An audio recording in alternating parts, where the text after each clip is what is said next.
Hello and welcome to our Getting Started series with Oracle Linux Automation Manager. As part of this series, we have previously covered creating users to set up role-based access control, known as RBAC. If you haven't seen it, be sure to check out Users and Credentials in Oracle Linux Automation Manager. Now, jumping into today's topic, we'll be discussing the creation of projects and inventories. So let's get started. With a few users created and permissions granted, we need to give them something to work on. This work is defined in a project. A project is a compilation of playbooks grouped together based on their actions or the host they interact with. When using Oracle Linux Automation Manager, we have multiple ways to manage these playbooks. The easier of these is called the manual method.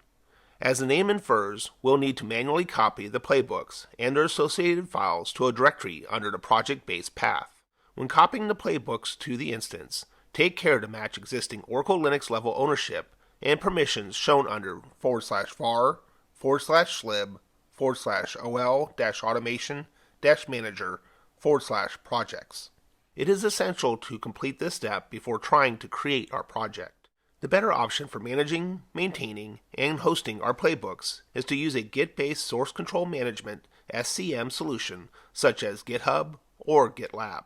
When using an SCM solution, we can track and limit changes to our playbooks using a proper Git workflow, which is a topic for another day. For our purposes, using SCM allows easy import of our playbooks and files from a Git repo when creating the project, thus letting Oracle Linux Automation Manager handle directory creation, copying, and the necessary permissions on the instance's file system. Well, that's enough talk. How about we create a project?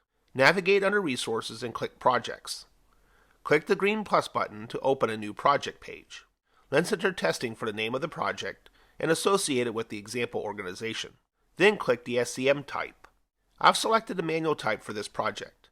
The project-based path will default to /var /lib/awx/projects. Then we need to select a playbook directory. As mentioned earlier, this directory needs to already exist on the instance. Review the information entered and click the Save button. Wait, didn't I suggest it was better to use Git? So let's look at doing that instead. Navigate to the Testing Projects Details page and change the SCM type from Manual to Git. Then enter the URL for your playbook's Git repository and any other necessary information to access your repo. Suppose you have questions about what the different options do. In that case, just click any of the circular question marks next to the fields for more details and examples. For example, if we always want to pull the latest code from the Git repo at runtime, tick the box next to Update Revision on Launch option. Once we're done with our changes, click the Save button. The summary switches the testing project's label to Git and activates the dot next to its name. When the dot turns green, the project is then in sync. If interested in viewing the results from the sync job, we can click the green dot. However, those details and how to read job results are outside of our current scope. Well, our project's created. What next? How about finding hosts to automate and run those playbooks against? In Oracle Linux Automation Manager, those hosts are grouped together and called inventories. When adding hosts to an inventory, we can add them manually using either its host name or IP address. Regardless of how you enter it, the host should be routable and accessible using SSH. Another way we can add hosts in Oracle Linux Automation Manager is by importing from an Ansible host file or using a dynamic inventory source. These options add a bit of complexity, so we'll be adding a static inventory to keep things simple. Navigate under Resource and this time click Inventories. Click the green plus button and select Inventory.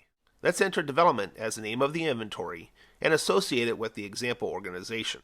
If we had any inventory variables, we'd add those in either YAML or JSON syntax, selecting the appropriate toggle. Review and then click the Save button. We're not done yet. Now let's add hosts to the inventory by clicking the Host tab. Click the green plus button and enter the host name or IP address of one of your hosts. Enter any specific variables applicable to this host and click the Save button. Once a host has been added, we can enable or disable it for jobs, update it, or even delete it. But adding it is all we will do today. In the future, we will use this information to create a job and run playbooks against the host listed in the inventory. That completes the essentials for creating projects and setting up an inventory.